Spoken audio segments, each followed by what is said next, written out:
Assalamu alaikum warahmatullahi wabarakatuh. Ilmaan Oromoo sadarkaa idil addunyaa irratti argamtan hunda keessan nageenyi kiyya waan kanoonni irraa maddee iddoo isin jirtanitti isin harka qabu isin jechaa dhaamsa kiyya kana dabarfachuu barbaadu kana sheer walii godhuun walii facaasuun ilmaan Oromoo daasbooraa hunda koominitiilee Oromoo hunda bira akka jechi kiyya kun naaga'uuf dhaamsa kiyya kana akka isin naageessitaniif kabajaan isin gaafachaa Oromoonni ilmaan Oromoo biyya keessa jiranis akka waan kana sirriitti dhagaanii hubatanii waan kana irratti qaamni dhugatti ilmaan Oromootii fi ilma namaatiif yaadu kamu akka qindoominaan dhiibbaa gaggeessuu ka danda'u dhiibbaa gaggeessuun irratti hojjechuu ka danda'u irratti hojjechuu fi hatattamatti ilmaan Oromootii fi obboloonni keenya qaqqaaliiwwan keenya jechuudha mana hidhaa Saudi Arabiyaa keessatti dararaa fi cinqaa fi dhukkubaaf saaxilamuu fi jireenyi isaanii gaaga'amaa fi gaafii keessa obboloota keenya gaafii keessa seene kana jireenyi isaanii kana akka hiddaan furmaata argatu rakkoon isaanii kun nuti ilmaan Oromoodha maal gochuu dandeenya maal godhuudha qabna ka jedhuuf waan tokko isin hubachiisuudhaaf dhufe jechuudha. Yaa ilmaan Oromoo gaa egaa akka akkuma beekamu namni jaalateetii miti kan mana hidhaa san keessatti dararamaa jiru jechuudha. Jaalateetii miti ilmi Oromoo ilmi miskiina ilmi hiyyeessaa dhiiga tufaa du'aa jira. Dhiiga tufaa jireenya isaa dhabaa jira. Ilmaan Oromoo ijoollee xixiqqoo sabiyyii xiqqaa guddaan ilmaan Oromoo jumlaadhaan gara jabinaan mootummaan Saudi Arabiyaa fi mootiin Saudi Arabiyaa mootummaa zaalimaa fi mootii zaalimaati jechuudha. Seerri idil addunyaan tumatte biyyoonni kaafiraayyuu biyyoonni kaafiraa seera tumatan qaban. Seera mirga namaa kanatti qaban. Ilmi namaa nama ta'uudhaan kabaja qaba. Ilmi namaa akka kee ji'a sagalitti dhalate rabbitu kabajatti godhe nabella adamiin jechuudha. Abbaa keenya rabbi kabajatti godhe hundaa ol isa caalchise beekumsa kenneef kara feetonoo ka deemtu taate har'a obboloota keenya kanarratti gochi irratti raawwatamaa jiru dhiibbaan gama mootummaatii fi gama mootii Saudi Arabiyaatiin irra gahaa jiru kun gocha gara jabinaati. Gocha naatoo hin qabne kabaja ilma namaatiif dhabu. Ilma namaa ta'urraa kabaja dhabe jechuudha. Haywaanaa gadi. Haywaanni tiikfamee bobbaafamee nyaatee oolee galgala gala. Hin galchan kabajaan jechuudha. Ilma namaa kana hanqisan. Ilma namaa ka rabbiin kabaja itti godhee uume kana jechuudha. Har'a ilmaan Oromoodha. Rakkoon obboloota keenyaa kun eega mootummaa Saudi Arabiyaa ilma namaatiif kan yaadni taate. Eega mootiin biyya Saudi Arabiyaadha ilma namaatiif kabaja hin qabaanne taate. Seera fi heerri mootummoonni addunyaa irra walii galan ka Saudi Arabiyaan mallatteessite jira. Mootummaan Saudi Arabiyaa nuti daasbooraan ilmaan Oromoodha kan biyya alaa jiru. Hawaasni Oromoo biyya Jarman qophaa'ii ka'e. Oromoon biyya Ingiliz jirtan kaa. Oromoon biyya Ameerikaa jirtan teessanii boo'uu miti. Teessanii koomentii fi yaada kennuu miti. Kaatanii iddoo furmaanni jiru balbala furmaata quqquu danda'uudha qabdan. Hawaasni Oromoo Kanada jirtan ilmaan Oromoodha. Biyyoota lixaa keessa jirtan Awustiraaliyaa, Hoolaandiin, Norwee, Suudiiniin, Faransaayii, Beeljiyeemiin, Hoolaandiin bakka hunda warra ilmaan Oromoo biyya alaa jirtan kan gartee sagalee keessan gabbaatanii dhageessifachuu dandeettan hundi keessan waa tokko qofa naa godha. Wanni isin naa gootan takkittiin obboloota keenya kana takkaan hidhaadhaan ubaasaatii biyyatti nu galchaayyuu miti yoo kan danda'amne ta'e jechuudha. Seera booji'amaan tokko addunyaan itti qabattu jira. Saudi Arabiyaan mallatteessitee jirti. Biyyoonni diktaatara kamuu mallatteessanii jiran. Booji'amaa lola irratti yoo booji'ame seera ittiin qabamu jira. Seera Jeneevaa mootummoonni addunyaa irratti tumanii walii galan jechuudha. Seera akkasuma hidhamaan tokko yakkamaan tokko biyya keessatti yoo yakka dalage yoo hidhame seera ilmi namaatti qabamu jira. Mirgi hidhamaadhaa eeggamuu qaba ka jedhu ka mootummaa Saudi Arabiyaadhaan mallatteessee jira jechuudha. Hidhamaan tokko yaala argachuu qaba. Nyaata argachuu qaba. Ispoortii dalaguu qaba. Barnoota mana hidhaa keessattuu barnoota argachuu qaba. Bu'uuraalee gurguddoo addunyaan dhaaf biyyoonni Arabaas ta'ii biyya Chaayinaas ta'ii Afrikaas ta'ii biyya Awurooppaa kamuu mootummoonni addunyaa ka irra walii galanii mallatteessatu jira jechuudha. Ilmaan Oromoo idil addunyaa irratti argamtan hundi keessan imbaasii Saudi Arabiyaatti suuraa isaaniitii fi viidiyoo isaanii ka dhiiga haqqisan. Hunda isaanitti nu galcha. Ameerikaa imbaasii Saudi Arabiyaa ka Ameerikaa jirutti, ka Jarman jirutti, ka Hoolaandi jirutti, ka Jeneevaa jirutti, ka Ingiliizii ka Landan jirutti bakka hundatti daasbooraan ilmaan Oromoo biyya alaa jirtan yoo rabbii sodaattan yoo dhugatti oromummaa walitti qaqqabaannu taate kaleessas akkuma kaleessa gabbaanee daawun jechaa ture san akkuma kaleessa baanee biyya alaa kanatti hiriira isaa ta'uuti siyaasaafillee bahaa turreemi garuu kun siyaasaa miti lubbuu ilma namatu gaaga'amarra bu'aa jira lubbuu ilmaan oromotu badaa jira lubbuu ilmaan oromoo qaalitu badaa jira dhukkubaaf saaxilamaa jiran dhukkuba irra deebii fayyaa hin qabne yaala argachaa hin jiran nyaata gaa argachaa hin jiran kunuunsa gaa argachaa hin jiran qilleensa argachaa hin jiran qulqullina qaama isaanii eeggachaa hin jiran rakkoon ilma namaa jireenya bu'uuraaf ta'e ilmi namaa tokko jiraachuudhaaf bu'uuraalee argatu hunda ilmaan oromoo kun argachaadha hin jiran kakun siyaachisu ilmaan oromoodha yaa angoota mootummaallee yoo kataatan biyya keessatti ilmaan oromoo biyya alaa jirtan imbaasii Suudi Arabiyaatti duratti ba'u tokko kan inni lammata falmaa mirga dhala namaatiif warroonni falman dhaabbattoonni falman kan akka Human Rights Watch Amnesty International IOM UNHCR gurguddaa mootummoota addunyaatti hiriira yeroo baatan daasbooraan biyya alaa jirtan ka oromoodha imbaasii Suudi Arabiyaatti illee xalayaa viidiyoo suuraa erga galchitanii irraa baatanii imbaasii Ameerikaa ka Ingiliis Geneva United Nation bakka hunda duratti xalayaa galcha ilmi namaa akkanatti hin qabamuu qabu ilmi namaa kabaja isaa malu akka ilma namatti argachuu qaba seerri idil addunyaan tumatte tikfamuu qaba eeggamuu qaba dhiittaan mirga namaa gochoonni gochi gara jabinaa obboloota keenya irratti raawwatamaa jira ka jedhu kana Amnesty International dhiibbaa godhuu danda'a ka biyya hundatti akka galchinu taate xalayaa fi suuraa viidiyootti garsiista jechuudha jarallee dokumenti hunda qabsiisteetti kennitaa jechuudha akka waan kana jarri deemanii jala qoratanii irra gahanii wanti kun akka furmaata argatuuf eega mootummaan Itoophiyaadhaa hin fudhadhu jedhe obboloonni keenya du'uun qaban sarvaayiv gochuu qaban jireenya isaanii lubbuun jiraachuudhaaf isaan kana dhaqqabuu danda'u qabu biyyattuu hin galin biyyattuun hin deebisina lubbuudhaan jiraachuu manuma hidhaa san keessa yaala argatanii yaala qabanii yaalli dhoggamee nyaati dhoggamee dhukkuba daddarboodhaaf saaxilamanii gogaan isaanii badee dhiiga tufanii dhiiga haqqisaa jirani ka jedhu kana sirritti itti beeksisuu fi itti himuudha qabnaa jechuudha. Qaamota mirga dhala namaatiif falman UNHCR isaa ta'uuti IOM isaa ta'uuti maaliif IOM isin jechuu danda'e wanta kanaa qabadda. Mootummaan Itoophiyaa baqattoota hidhamtoota obboloota keenya kana yoo ka biyyatti deebisuudhaaf dandeettii ittiin qabaanne dandeettii maallaqaa akka ittiin qabaanne taate addunyaa kanarra warri Ameerikaa deemtan warri Kanaadaa deemtan warri Awustiraaliyaa fi Awurooppaa kaambii baqattummaa Keenyaa Ijipti biyyoota garaagaraa irraa deemtan hundi keessan namni Ijipti irraa fuudhee qaamni Ameerikaa si geessisuun IOM'dha ka tikeettii sirraa muree si danda'ee si galchu lammii tokko biyya tokko irraa fuudhanii biyya tokkotti gagalchan baqataa eenyummaan isaa beekamnee fi rakkate qaama isa kana galchuutu jira jechuudha bara 2012 lammiilee Itoophiyaa mootummaan Itoophiyaa waan mallaqa hin qabneef IOM'tti iyyatee IOM'n akkana galchaafi ture jechuudha kana sirriitti beektan IOM'n waciisan kabar godhe lammiilee tana kunuunsee maallaqa ammallee tiraanspoortii biyya isaaniitti galanii haala mijeessee fi haala ilmi namaa kun ittiin maatii isatti galuuf qaama dhaabbata mootummoonni addunyaa dhaabbatanii jechuudha. Qaama kana duratti hiriira baanee warri Oromoon biyya Awurooppaa jirru kan biyya Ameerikaa fi Kanaadaa jirru iyyachuu fi xalayaatti galfachuudha qabna. Kun dirqama. Yoo nuti kana hin goone yoo nuti arra isaanii sagalee hin taane bor ni sheenofna seenan nu gaafata. Oromummaa walitti mallu jiraachuun maluu fi hin taa'u jechuudha.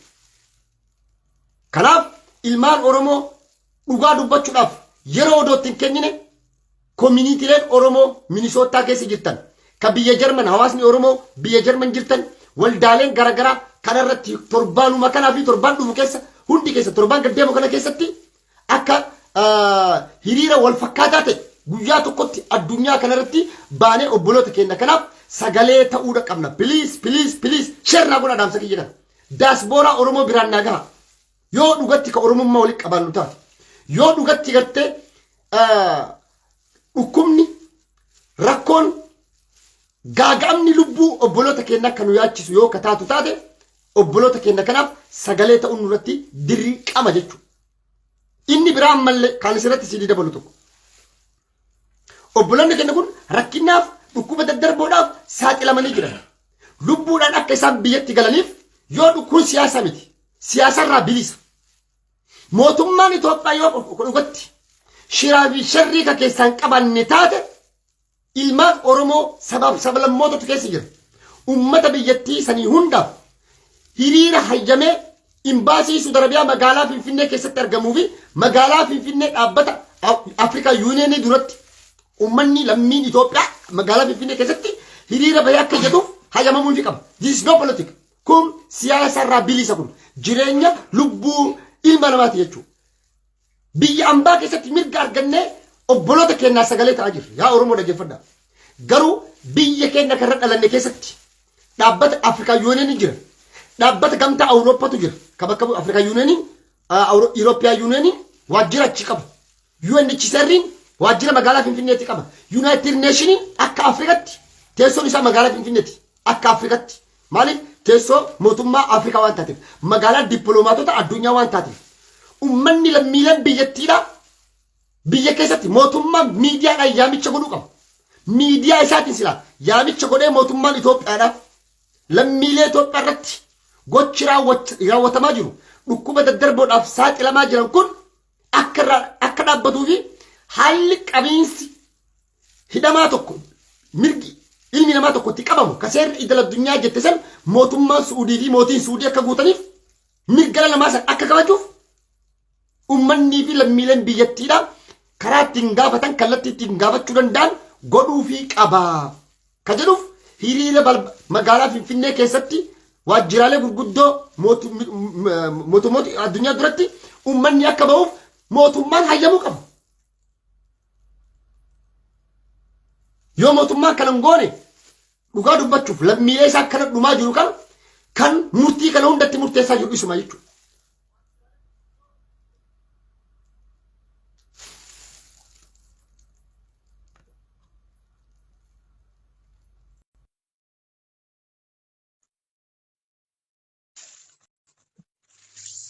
Kanaaf ilmaan Oromoodhaa sadarkaa idil addunyaa irra jiru rakkoo guddoon ka jirtu mootummaa Itoophiyaa bira. Rakkoon mootummaa Itoophiyaa bira akkamii jirti? Ammallee irra deebi'ee isinitti himaa jira. Nuti amma obboloonni keenya kun biyyatti haaluu galanii ka jedhuuf gaafii jedhuuf nu amma wanni biyya alaa kanatti hiriira baanuuf wanni mootummoota addunyaatti Human Rights Amnesty International, United Nations, mootummoota Afrikaa Yuuniyeenitti, mootummaa Jarman, Hoolaanditti, imbaasii Saudi Arabiyaatti baanee iyyinuuf mirgi isaanii akka ilma namatti barataa keessatti akka qabamuuf kan dhukkubsatan akka yaala argataniif nuuf isaan kun qaaliidha lubbuudhaan jiraachuu qaban ka jedhu nama badhaa sirriitti ta biyyatti galchuu qulfiin harka mootummaa Itoophiyaa jirti.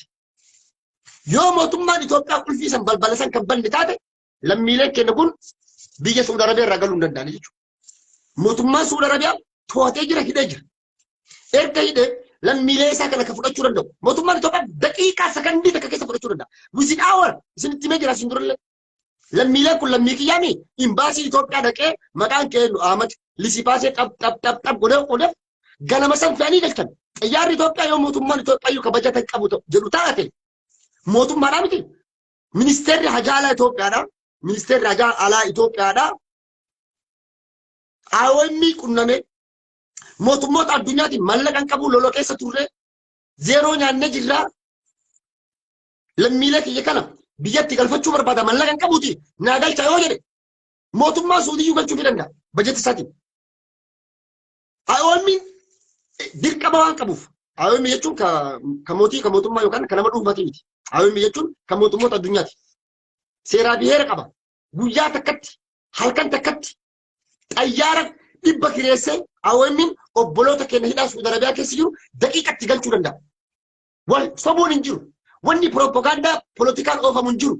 Mootummaan Itoophiyaadhaa obboloota keenya kana hidhaadhaan baasii mootummaa Suudiitiin biyya kanatti haa dalagatanii jechuudhaaf dippiloomaasiif hin deemne jechuullee hin danda'u. Seeraa fi heera ittiin bulchu qabdi Saudi Arabiyaan. Lammii isaa galchuudhaaf leencoo baatii mana hidhaa tokko dhaqee nama meeqa tas keessa jira gaafachuu mirga qaba. Seerri Saudi Arabiyaa keessatti isa dhoogu hin jiru. Mana hidhaa dhaqee lammiilee isaa gaafachuu lammiilee isaa lakkaa'ee maqaa jaraa barreessee iddoo dhalootaa maqaa isaanii guutuu kamaatii daataa isaanii guuree halkan takkatti imbaasii keessatti jechuudha. Lisii baasee maqaa jaraatiin tarak godhee piriinti koompitara isaanii irra barreessaa print godhee lisipaasee kana fuudhee ministeera hajaa alaa fi mana murtii Suudi Arabiyaa geessee qaama poolisii bira jechuudha.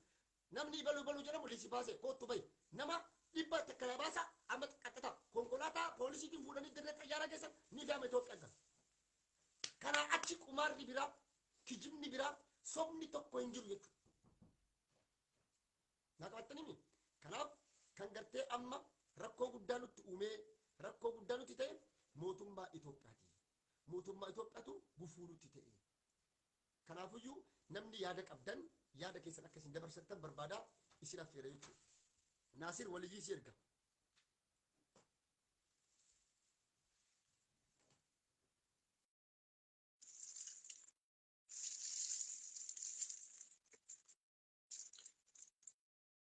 Okay.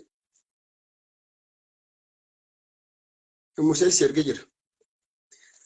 Kanaaf wanni nammallee irra deebi'ee isin jedhu obboloota kennaa kan Saudi Arabiyaa jiraniif irra deddeebinee sagalee ta'uu qabna. Hiriirri biyyoota Awurooppaa garaagaraa keessatti qindeeffamuu qaba. Yoo nuti har'a isaan kanaaf sagalee hin taane Oromummaa nuti mannu jiraachuu hin danda'u. Isaan kana baraaruudhaaf Oromoon biyya keessaa fi biyya alaa jiru. Waloodhaan harka wal qabannee wajjin dhaabbachuu qabna jechuudha. Sagaleen ammallee jiru.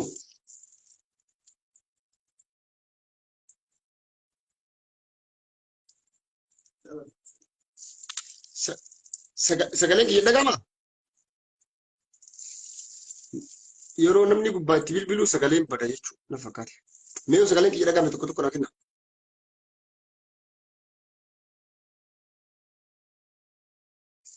Okay. Amma sagaleen kiyya jira? Ni jira. Okay, ni jira. Ni jira. Okay. Namoonni yaada dabarfachuu barbaadan as jalatti lakkoofsa tokko na barreessaa.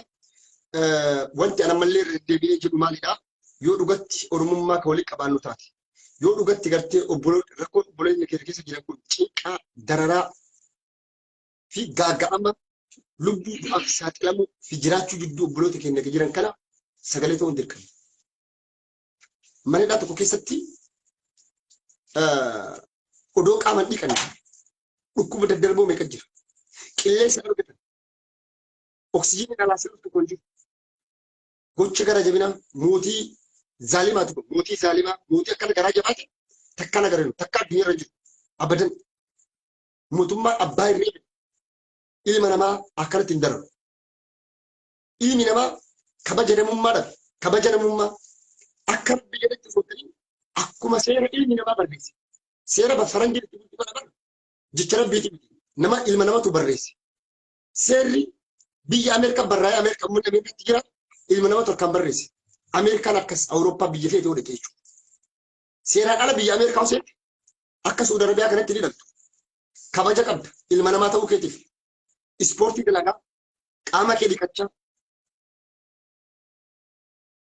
xiinsammuu fi dhiibbaan sammuu osoo isaatti geggeeffamne dhukkuba daddarbuuf osoo isaatti lamne yaala gahaa argachaa waan silaa lubbuun tee barbaaddu tanayyuu si gaafachaa sii godhan biyyi Awurooppaa warri adiin nuti baqataadha gaafa biyya keenya irraa biyya kana dhufu seeraan ala biyya kana seenne garuu kabajatu tura kabajas nuuf godhanii yaala gahaa nuu kennanii nu nyaachisanii nu obaasanii nu uffisanii mana nuu kennanii kira mana nurraa baasanii yaala kennan nurraa baasanii waan beekan nu godhan biyyoonni Awurooppaa kunniif seeraan ala biyya kanaa seennanii garuu biyya keenya irra jiraachuu hin dandeettan akkana wanti jedhee tokko nu miidhan jiru jechuudha. Yoo seerri Saudi Arabiyaa akkasii nu taatellee okay seera kamtu ilma namaa akka haywaanaa gaditti dararaa ka jedhu seera kamtu jira. Seerri akkas jedhu addunyaa irra jiru warri amma isin affeeru moobaayila keessa dalgatti godha. Moobaayila keessa yoo dalgatti hin goone isinii seenu. Yoo ani isin affeerillee yoo ani isinii erge isinii seenuu hin danda'u. Telefoona keessan dalgatti godha. Okay, lakkoofsa tokko na barreessanii telefoona keessan dalgatti godha. Kanaaf rakkoon akkuma isinitti hime rakkoo guddoon ka jirtu mootummaa Itoophiyaa fi gama manadhaa keessatti yaala argachuu dhabuun qilleensa argachuu dhabuun dhukkuba daddarbuuf saaxilamuun itti gaafatamu mootummaa Saudi Arabiyaati. Dhibbaan dhibbatti jechuudha. Mootummaan Itoophiyaa immoo haala isaan biyyatti galuu danda'an mijjeessuu danda'uu dhabuudha kan itti gaafatamu mootummaa Itoophiyaa Abiy Ahmed jechuudha. Moobaala keessatti eeggachiratti gootanii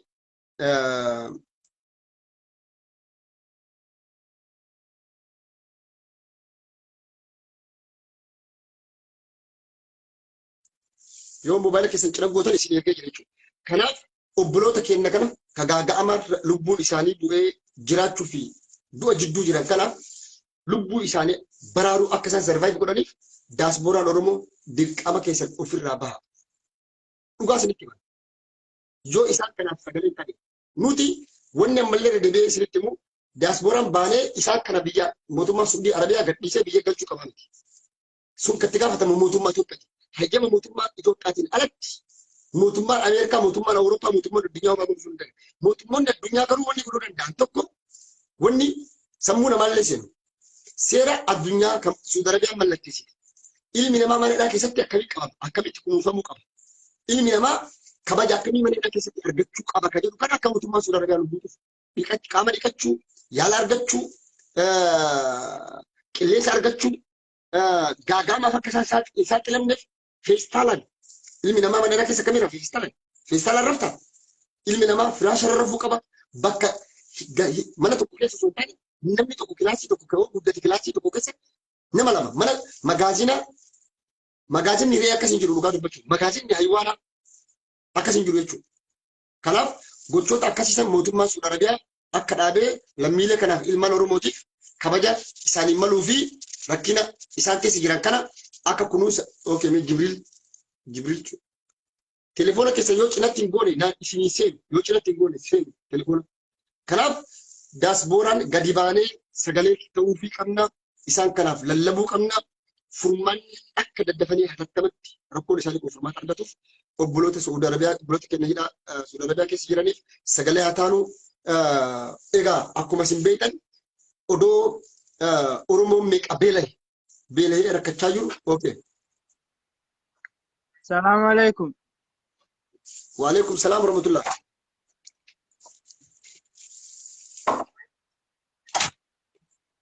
Sagalee keenya lama diaspora Oromoodhaaf ilmaan Oromoo biyya alaa jiran. Nuti Oromoon akka sabatti akka uummata tokkotti obboloota keenya kanaaf maal godhuu qabnaa jette yaada anamma dubbadhee kana ala yoo yaada qabaatte. Maaliif nuti lubbuu namaa baraaruu? Anuu wanni seeneef yaada baay'een qabu nuti beekta biyya kana keessatti hundi keenya rakkataadha. Biyyuma kana keessattuu nuti akka sarreetti ilaalamna beekta daaspoora irraa komii qaban. Akka wallaalummaa kiyyaatitti uumallee hin beeku garuu namni tokko baratee fi miti ka beekumsa qabaatu danda'u beeku. Akkamittiin nuti gaafa qarqaarsaa waan hundaafuu bira dhaabbannaa daaspooraa jiraatee biyya keessa jiraate nam hunda bira ni dhaabbanna nuti maaf nu bira dhaabbatuti dawarri daaspooraa kun maaf guyyama takka pikchara qabatanii warra mirga namaatiif falmu san duratti maaliif hiriira nuun ba'an guyyama takka bar guyyama takka guyyaa lamallee miti guyyama takkatti pikchara kanatti agarsiisanii mootummaa Suudiitu akkana godhaa jira mirga namaa sarbee jira. Akka nu kabaju bar hidhamuu nu rakkoo miti hidhamuu irraa rakkoo hin qabnu osoo nyaannee dhuunee osoo haakimii arganne egalee bareeda osoo amata dhibbaa keessa teette hidhaa keessa yoo nyaattee waan dhuyduu qabaatte rakkina hin qabu kun egalee wanni nyaattu jiru wanni dhuyduu hin jiru dibata hin qabdu uffata hin qabdu maa guyyama takka hiriira nuun baaneesi guyyama takka yeroo siyaasa sanuu akkasitti bakka mararraa halkanii guyyaa iyyanii maaliif nuti maan ilma namaa miti akkuma namni Itoophiyaa keessatti yeroo mirgi namaa sarbame achi biyya faranjii kana iyyaniif sanitti nullee nuti namaa miti jechuudha maa fedhii nuun baane daaspooraa maa guyyama takka pichara qabatanii maa warra mirga namaatiif falmu sun nu jiraami imbaasiin Suudii ni jiraami Suudiin mirga namaa waliigaltee hin qabdu jechuudha bar jarrillee ilmuma namaati. Gaafa mootummaan biyya warri addunyaa kunniin jechuudha warri UN kunniin kabaji jedhaan waan dhibama yaalii rakkata rakkoo baasii hidhii rakkina hin qabu hidhamuun rakkoo miti garuu mooto jechuudha akkana mirgi keenya sarbamee addunyaan nuti addunyaa keessa namaa miti addunyaan akka nuti jalatti UN kunniin minaamin kun nun argumoo akkam. Gaaffiidha kunillee na. Asbiratti laa waan tokko bareechesii mala obboloota keenya Suudi Arabiyaa keessa jiran kan mana keessa jiraniif illee akka godhu jechuudha. Yoo abbaan iyyate ollaan nama birmata jettee Oromoon. yaa ati saba keetirraa uummata keetirraa akka nama osoo boloyyanii kee dhumaa jiran jumladhaan odoo jumladhaan akkasitti dararaa cinqaa kana jedhamne tilaawwan ilmi namaa addunyaa irratti agarre argaa jiran kanatti sii callisee harka maratee taa'u kana addunyaa maaltu nagaa kee gabbaan inni jettanii isin jechuu danda'a. Garuu nuti biyya faranjii keessa teenye qaamni itti iyyannu osoo jiru harka marannee taa'uun yakka olitti yakka guddaadha yakka seenaa keessatti itti gaafatamu jechuudha. Yoo dhugatti oromummaa waliin qaqqabaannu taate akkuma ati jetti daasbooraa siyaasaaf ijaa turani garuu lubbuu ilmaan oromoo kumaatamaan lakkaawwamaniif kanaaf maaf calliftanii gaafii hidhamtoota siyaasaa oromootii fi gaafii hawaasa oromoo idil addunyaa gubbaa jiru biyyoota aramaa keessa komii isinirraa qaban daasbooraa oromootti isinitti himachaa jiran jechuudha. Daasbooraan kalee daawun jedhee siyaasaaf bahaa ture jechuudha. Har'a garuu lubbuu ilmaan oromoo kumaatama meeqaan lakkaa'amu odoo nama dhiiga harkisu daawun mirgi namaa akka kabajamuuf mirgi namaa sun akka kabajamuuf nuufillee akka mirgi kennallee kabajamu nullee Itoophiyaa san keessaa tokko Oromoo san keessaa tokko akka mirgi kenna kabajamu maa imbaasii Suudiititti UN duratti nu baanii kun olaanni kenna akkanatti Suudii keessa rakkataa jiranii akkanatti dhumaa jiranii akka nu kabajaman nu godha.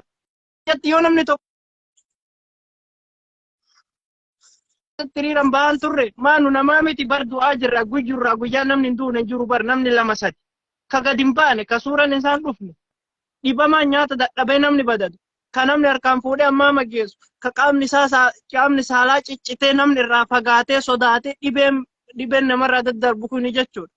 Maa nuti namaa miti ka Itoophiyaa keessatti nama tokko yoo Abiyyi ajjeese akkasitti ol bayanii booyanii nama tokko lamaaf gaafa nama hidhan biyya keessatti namni hidhame beeki waan nyaataan argata abbaa fi maatiin haalatan firoottan isaa nama biyyaallee taatu dhufee afaan keetiin sitti dubbata.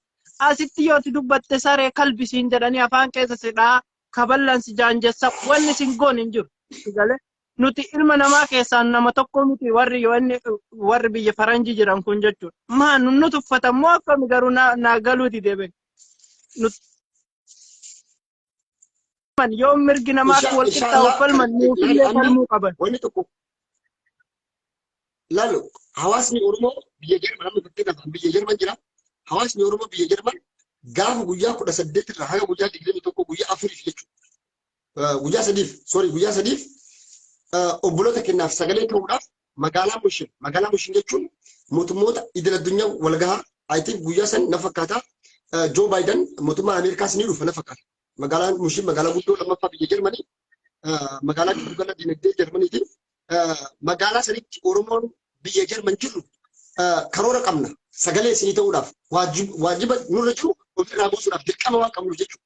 Ala bullee sagalee isinii ta'uuf dirqama qabna akkuma nu dhoonnannee kaanii kanatti ammoo biyya kanatti beektaa of dura torbaan tokko dura karoora qabattee hayyama mootummaa gaafattee bakka sanitti hiriirri si hayyamama. Kanaaf hawaasni keenya daasboora biyya Ameerikaa jirtan Kanaadaa Awustiraaliyaa biyyoota Awurooppaa ardii Awurooppaa garaagaraa keessa jirtan kanarratti qophaa'a nama biraatiif yaada dabarsaa akka isaan yaada dabarfatan waa'ee daasboora irratti komii qabdan sirriitti ibsadha. Daasboora irraa komii qabdan yaada xumuraa wayii kennadhee baa kana bas wanni biroon jiru isin itti nuuf fufaa hiriira nu baha nullee ilma namaa keessaa tokko amma boriiftaan illee eegaluu dannu ani nama sitti haasa'u kun illee torbaan takka booda waan ta'u hin beeku wallahi. Bas wanni jarri dhufnaan harka ol qabu bichaadha booji'aa akka booji'amaa ta'e gaafa achi keessa waanillee jara saasu tokko jechuudha. Nun dagitina yeroo kamittuu jechuudha sagalee nu ta'a baay'ee takka isin galatoonfannaa baay'ee hiriira nu barbaachisa. Warra mirga namaatiif falmu san duratti nu ba'a nutillee ilma namaa keessaa tokko ammallee du'aa illee nu bira dhaabbadha rabbitti illee nu iyya. Rabbi jedhaatu karara taa'uun hin ta'u kanuma jedha. Baay'ee takka isin galatoonfannaa hiriira tolchaa nu ba'a. Obboleessi keenya daasbooraa Oromoo nuti ilma namaatii miti. Gaafa siyaasa kufee hiriira bahinaati. Nu dhumaa jirra. Bor carraan keenya warri ala jirru iyyuu Suudi Arabiyaa keessa carraa obboloota keenyatti nu mudachuuf deema. Warri ala jirrus warra kana caalutu jira. Manadha biyya Suudi Arabiyaa keessa. Kanaaf har'a yoo sagalee nu hin taane boris carraa keenya kana kitilaan dhumuu deemna. Sagalee nu taasisan jechaa jira. Komii daasbooraa ibsachaa jira. Amma nama biraa inni galchu. Khalil Muhammad si ergee jira. Kanaaf Khalil Muhammad seentu jira. Mobaayila keessa yoo cinatti hin goone seentu. Mobaala keessan cinatti godhaa. Kanaaf nuti ilmaan Oromoo biyya alaa keessa jirru, biyya daasporaa Awurooppaa keessa jirru, amma hawaasni Oromoo biyya Jarman karoora qabatee jira. Waan nama gammachiisu. Guyyaa sadiif konferensii walgahii mootummoota Awurooppaatu jira. Joo Baayidenis hin dhufa jedhamee eegama. Mootummaan Ameerikaa guyyaa sana. Bakka jarri konferensii ta'anitti, bakka jarri walgahii ta'an sanitti hiriira isinii bahanii sagalee isinii ta'uuf guyyaa sadiif uummanni hawaasa Oromoo biyya Jarman of qabee sagalee isinii ta'uuf qophii eegalee jira jechuudha. Kanaaf akka nullee rabbiin milkeessee sagaleen kennas dhageettii argattee bakka barbaaddu saddeettuuf du'aayiidhaan akka isin bira dhaabbattan isin gaafadha.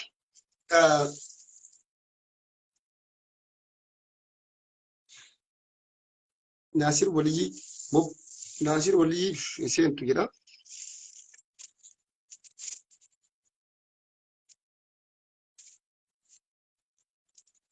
Okay. Taaju Shurrubbee baga dhufte. Taaju Shurrubbee. Artist Taaju Shurrubbee wajjin deemnee bolota kennaaf sagalee taanaa abdii qaba. Okay. Nama biraati illee isin ergee jira. Okay. Ammallee isin deebi'a. Yoo isin warroota amma haaraa dhufaniif. Abdurrazaaq Muhammad. Okay. Isin ergee jira.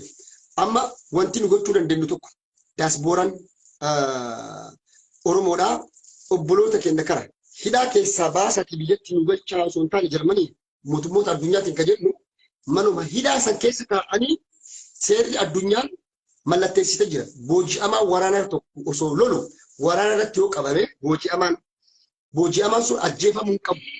Haala itti booji'amaan qabamu jira. Mootummoonni namni tokko yoo ati isa qabanne addunyaa meeshaa lolaa sitti gurguru. Suudi Arabiyaallee mallatteessitee jirti. Biyyi addunyaa kanarra Chaayinaallee biyya feetu jechuudha. Booji'amaan tokko haala itti kunuunfamuu fi qabamu jira jechuudha. Egaa lubbuudhaan qabee harka kennatu taate jechuudha. Har'a obboloonni keenya ammoo mana hidhaa Suudi Arabiyaa keessa dararamaa jiran. Mana hidhaa Suudi Arabiyaa mana hidhaa idil addunyaa keessatti hidhamaan tokko mirgi hidhamaa hoo maal akkamitti qabama kunuunfama kan jedhu kan mootummoonni addunyaa mallatteessatu jira. Seera Suudi Arabiyaan adda qubaasitti tubattee hin jiru. Seera san Suudi Arabiyaan mallatteessitee jirti jechuudha. Namni Suudi Arabiyaan seera balleessee biyya Jarmaniitti yookaan ammoo biyya kamitti yookaan jedhamu taate ati Suudi Arabiyaa irra dhufe jedhamee mirgi isaa salphamuu qabu. Ilma namaati. Kabaja ilmi namaatti hin malu karatti biruu kennee miidha ilmi namaa nuu kenne mootummaa zaalima nurraa fudhachaa jiru jechuudha. Kan akka nu deebisu isa gaafanna jechuudha. Amnesty International, Human Rights, mootummoota addunyaa hunda jechuudha. Mana hidhaa keessa taa'ee namni tokko hidhame to'annoo jala oolee uffata isaan malu uffachuu qaba, dhiqachuu qaba, ispoortii dalaguu danda'uu qaba, qilleensa argachuu qaba, guyyaatti sa'aatii akka illee taatu su'aala malee qilleensa argachuu qaba. Hidhamaan tokko yaala argachuu qaba. Dhukkuba daddarboodhaan sanuu mana qophaatti osoo shiidanii gaari. Gogaan nama tokkoo yoo namni tokko dafqaa wanti ta'e hundi achi keessa wanti kun hin oolu. Namni keenya wayii jaallatu wal hammata waliin maxxanee rafa. Bakki silaa rafanuu hin jiru. Balaadhaan gubbaa ilma namaa hayyuwaan akkasitti kabaja irraa fuudhanii ilmaan Oromoodhaa irraa akkasitti dararaa jiran jechuudha. Isa kanaaf sagalee kana jechuudha. Akka ilmi namaa qabamu tokkotti akka qabamaniif akka yaala argatan akka gartee qaama dhiqachuu danda'an qilleensa argachuu akka danda'an dhukkuba daddarbuudhaaf akka hin saaxilamne iddoo gaafii iddoo gartee ilma namaatiif gaafeetti akka isaan hidhaman akka gartee hidhaadhaan nuunii kenaa hidhaadhaan manuma hidhaa keessa taa'anii lubbuun akka isaan jiraatan akka nurraa dhukkubsan akka nurraa beeluuf maaliif waggaa 10 achi keessatti ilmi namaa tokko duura waggaa 10 dantee bahuu numa jedhu obboleeyyanni keenya jechuudha. Kanaaf nuti kana gabbaanee daasboraa dhiyyuu qabna jechuudha. Achumaan ammoo mootummaan Itoophiyaa yoo dhugatti kan harka keessaan qabu jiru taate lammiilee Oromoo kan biyya keessa jiran hiriira mootummaan miidiyaa isaatiin labsu qabu. Mootummaan Oromoo mootummaa diqaalaa akka inni ta'e qabeetu maalidha? Har'a osoo obboleeyyanni keenya akkanatti dararamanii dhumaa jiran har'a osoo gammoojjii Oromiyaa keessatti ilmaan Oromoo beelaaf saaxilamanii rakkoo fi gadadoo kana jedhamneef gaaga'ama hoongeedhaan saaxilamaa jiranitti Affaar dhaqee mootummaa Affaariif birrii miliyoona 50 kenna. Faasiladas kilabii Gondariif 25 miliyoona farra bal'aan. Mootummaa kana qabee uummata dayyuusa wajjin dhalanne dayyuusa wajjin jiraachaa jira jechuudha. Uummata namooma hin qabne. Okay, kana mootummaan biraan bookaan immoo namni biyya biraa akkamii nama jechisiisa gaafii keessa nama galcha jechuudha. Mootummaan hin qabu. Uummata daasbooraan hin jiru. Hanga har'a daasbooraan hin ture. Dhugaa dubbachuudha. Daasbooraan Oromoo kan biyya alaa jettan waajiba keessan ifirraa buusa. Wanna namallee irra deebi'ee isin jiru.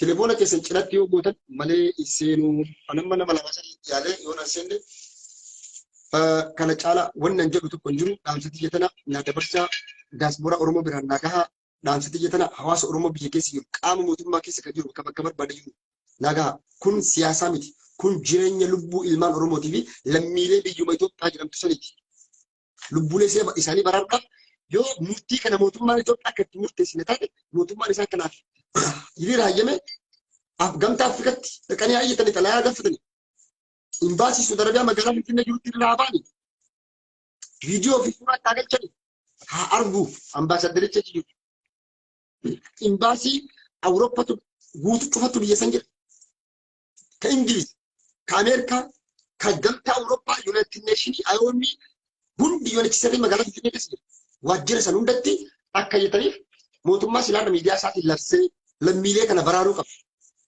Hundi isaa silaa bakka tokko keessaa fi alaan dhaabbannee yeroo gabaabaa keessatti akka furmaata argatan inshaallah abdii guddaa qaba. Inshaallah akka itti naftu numa bariitii namoota seeratti jiru na fakkaata. Kanaaf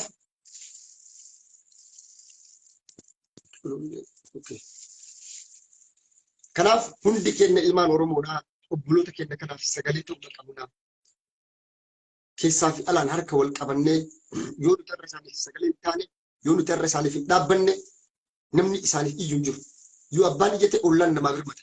Yoo ati saba keetiif iyyite addunyaan si dhageetti. Sabni akka keenya baay'ina hin qabne akkamitti addunyaa irra dhagaamee biyyattii Itoophiyaa akka gilgileessan beekama. Ajandaa isaanii ajandaa addunyaa ta'e jechuudha. Nutiin uummata miliyoona 60 maqaan lakkaan kun booyyee fi karkarra wajjin jechuudha.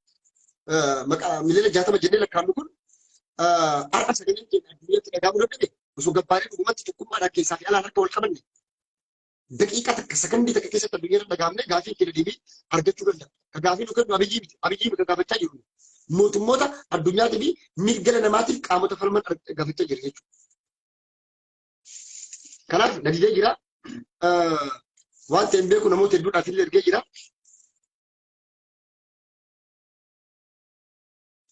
Ishinaaf Oromiyaa siif ergame. Nadidee ani isin ergaa jira. Namoota qofa isin naafsise. Kanaaf kaarraaf jedhe asumarratti dhaaba. Dhugaa dubbachuuf baay'ee waan onnee nama cabsu, waan qalbii nama cabsu, waan habilee namaa tuqaa, gocha gara jabinaa, gocha shukanneessaa, hammeenya hamaa ilma namarratti raawwatamne mootiin zaalimni mootummaan zaalimni Saudi Arabiyaa ilmaan Oromoo irratti raawwate. Wallaahi laazim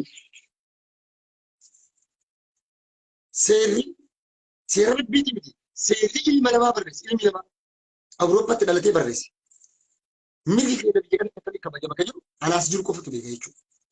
Anaa fi lammiin biyya kanaa inni lammummaa biyya kanaa ta'ee ani lammii biyya kanaa hin taane ilma namaa ta'uudhaan qofa seera duratti nulachuu wal qixa. Inni abbaa biyyaati ati baqataa ta'uu inni jedhu hin jiru. Wallaahi laazim hin jiru. Wallaahi laazim hin jiru. Biyya Awurooppaa keessa jirraa miti hin jiru. Ati gurraacha inni adiidha wanni jedhu hin jiru. Neeffattee bara hin jiru. Nulachuu wal qixa mirga qabna jechuudha. Yoo hidhamne illee mana hidhaa tokkotti hidhamna wal qixa. Siree inni irra fura rafu shaawarii inni dhiqatutti dhiqata. Qilleensa inni fudhatu san daqiiqaa fi sa'aatii illee wal qixa. Garuu biyya Rasuulli alayhi salaatu wasalaam keessaa bahan biyya Qur'aanni Rabbii diina Rabbii itti bu'e keessatti yeroo ilmaan nama ta'uu isaanii qofaaf akkanatti dararaman kumaataman lakkaa'aman arguun waan baay'ee tokko qalbii nama cabsa dhugaa dubbachuudhaaf. Mootummaa naatoo namaa hin qabne mootii naatoo hin qabne mootii zaalimaa jedhanan. As-Sa'ad Ismaa'il kun anaaf mootii zaalimaa mootummaa zaalimaati. Mootummaa ilma namaa haywaanaa gaditti ilaalu jechuudha. Har'a faradoonni isaan ittiin kaachisan, gaalli isaan ispoortii ittiin garsiisan, ra'oonni har'a isaan qalatanii nyaatan ilma namaa caalaa kabaja argatti biyya sanitti. Fardaaf gaala warqiitti dhan mormatti hiree warqiitti ka'an maallaqaan itti wal dorgoman zamanul akhir keessa jira beeka. Kun zamanul akhirii beeka. Garuu lubbuun ilma nama tokkoo kabaja kabaja dhabdee lubbuun ilma namaa haywaanaa gadi taatee arguu caala wanni na gaddisiisutu kun jiru jechuudha. Wanni nama gaddisiisu kun jiru. Kanaaf nuti ammoo mootii zaalimaa kana keessa harka mootii zaalimaa kana obboleeyyan keenya baasuudhaaf bakka jiru tokkummaadhaan kaanee sagalee ta'uu qabna. Tokkummaadhaan harka keenya ol qabannee rabbii keenya kaaliqatti iyyachuu qabna. Cinqaa isaan keessa jiran kan akka irraa laaffisuuf rakkoo fi gadadoo keessa jiran kana keessa akka isaan baaniif rabbii keenyatti harka ol qabannee rabbiin obboloota keenya haa kadhannu. Sagalee keenya humna dandeenyu qabnuun iyyee sagalee haa taanuuf obboleeyyan keenya. Kanuma isin jedha nagaa keessa na oolaa nagaa keessa na jiraadha. Yeroo gabaabaa keessatti inshaallah amri rabbiitiin biiznillah obboloonni keenya hidhaa amma jiran kana keessa numa ba'an. Akka dhiitatti naftu jechuudha. Kanuma isin jedha ulfaadha. Wayyabaa naa galatoomaa obboloota keenya rabbii san isin haa dhaqqabu. Rabbitu nama dhaqqabaa dhaqqabaan isaa ilma namarra tarbiitu caalaa. Rabbiin akka fedhe malee akka ilmi namaa fedhe wanni ta'u jiru. Rabbiin gartee obboloota keenya akka lubbuun achi keessa isin baasu. Rabbiin gartee kan dhukkubsate illee akka nu fayyisu. Harka keessa nu qaba. Rabbii keessatti kaaliqatti yadda. Haga dandeettaniin ammoo beekumsa rabbi isinii kenneen dandeettii isinii rabbi isinii kenneen bakka dandeettanitti sagalee dhiibbaa gochuu dandeettan hundaan obboleeyyan keessaniif dhiibbaa gochaa bira dhaabbadhaa isin jechuu barbaada. Galatooma ulfaadhaa nagaa keessa na jiraadha nagaatti na oolaa.